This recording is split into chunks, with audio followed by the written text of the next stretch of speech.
Assalamualaikum warahmatullahi wabarakatuh. Salam sehat dan bahagia. Bagaimana kabarnya hari ini anak-anak? Semoga Allah senantiasa memberikan kesehatan bagi kita semua. Sebelum kita belajar, alangkah baiknya kita berdoa terlebih dahulu. Bismillahirrahmanirrahim. Rabbi zidni ilman warzuqni fahman. Ya Allah, tambahkanlah kepadaku ilmu dan berilah aku karunia untuk dapat memahaminya. Amin. Baiklah anak-anak, hari ini kita akan belajar tentang iman kepada kitab-kitab Allah Subhanahu wa Ta'ala, menjadi generasi pencinta Al-Quran yang toleran. Iman kepada kitab-kitab Allah adalah membenarkan bahwa Allah Subhanahu wa Ta'ala mempunyai kitab-kitab yang diturunkan kepada para rasulnya. Setiap muslim wajib beriman kepada semua kitab yang diturunkan oleh Allah Subhanahu wa Ta'ala kepada para rasulnya, baik secara ijmali maupun tafsili. Berikutnya nama kitab-kitab Allah Subhanahu wa Ta'ala, yaitu ada Taurat, Zabur, Injil, dan Al-Quran. Nah, yang pertama kita akan belajar tentang kitab Taurat. Kitab Taurat diturunkan oleh Allah Subhanahu wa Ta'ala kepada Nabi Musa alaihi salam. Kitab Taurat diturunkan sebagai pedoman bagi Bani Israel yang kemudian disebut sebagai bangsa Yahudi. Selanjutnya, kitab Zabur. Kitab Zabur adalah kitab yang diturunkan oleh Allah Subhanahu wa Ta'ala kepada Nabi Daud alaihi salam, yang merupakan salah satu nabi dari Bani Israel. Kitab Zabur berisi kumpulan ayat-ayat yang suci. Kitab Zabur terdiri dari 150 surah yang berisi nasihat, puji-pujian, dan kata hikmah. Selanjutnya kita akan belajar tentang kitab Injil. Kitab Injil adalah kitab yang diturunkan oleh Allah Subhanahu wa Ta'ala kepada Nabi Isa alaihi salam.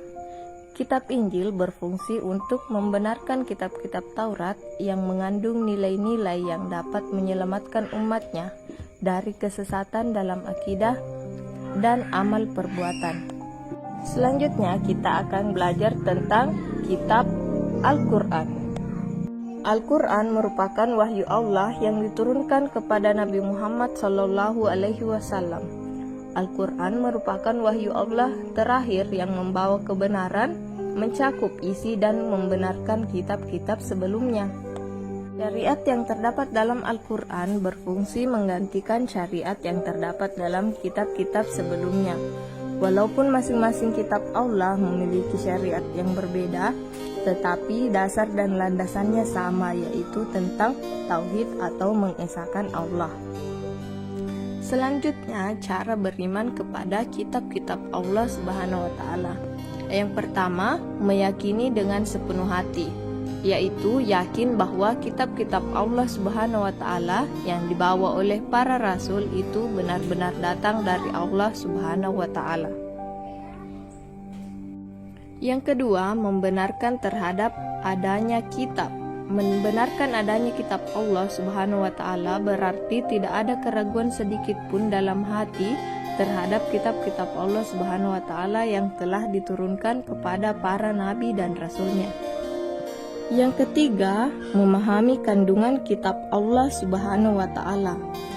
Kitab Allah Subhanahu wa Ta'ala sebagai pedoman hidup, artinya akan menjadi benar dalam menjalani hidup jika berpedoman pada kitab Allah Subhanahu wa Ta'ala.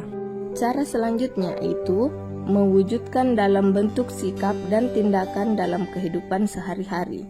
Jika mengamalkan Al-Quran dengan sepenuh hati, berarti sudah termasuk mengamalkan isi kandungan kitab-kitab sebelumnya, karena semua sudah disempurnakan di dalam Al-Quran. Selanjutnya adalah menjadi generasi yang mencintai Al-Quran. Anak-anakku sekalian, tidak ada alasan selaku generasi muslim untuk tidak mencintai Al-Quran, karena di dalamnya penuh inspirasi yang menuntun ke arah kebaikan. Cara menampilkan sikap cinta Al-Quran sebagai kitab Allah Subhanahu wa Ta'ala adalah dengan membaca Al-Quran secara rutin, memahaminya dan mengamalkan isinya dalam kehidupan sehari-hari. Ciri-ciri generasi cinta Al-Quran. Yang pertama, memiliki kemauan kuat untuk senantiasa membaca dan mengetahui isi kandungan Al-Quran. Yang kedua, senantiasa merasa tenang dalam hatinya setelah membaca Al-Quran, sebab ada hubungan hati, perasaan, dan sikap terhadap yang dicintai, yakni Al-Quran. Yang ketiga, dapat menjadikan Al-Quran sebagai sahabat hati yang setiap waktu akan menjaga dan mengingatkan untuk senantiasa menjaga diri dalam kebaikan. Selanjutnya, menjadi nilai-nilai Al-Quran sebagai pendorong dan inspirasi dalam meningkatkan kualitas keilmuan dan menjadi pelopor terdepan dalam kebaikan.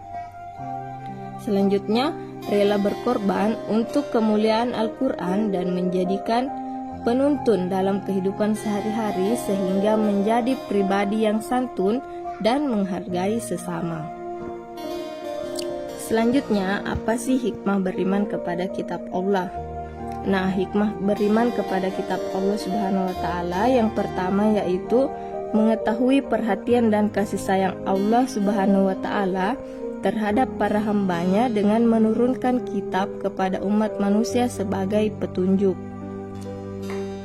Yang kedua, mengetahui syariat dan pedoman hidup yang diperintahkan oleh Allah Subhanahu wa Ta'ala. Yang ketiga, hidup menjadi lebih terarah dan tidak tersesat dalam menjalaninya.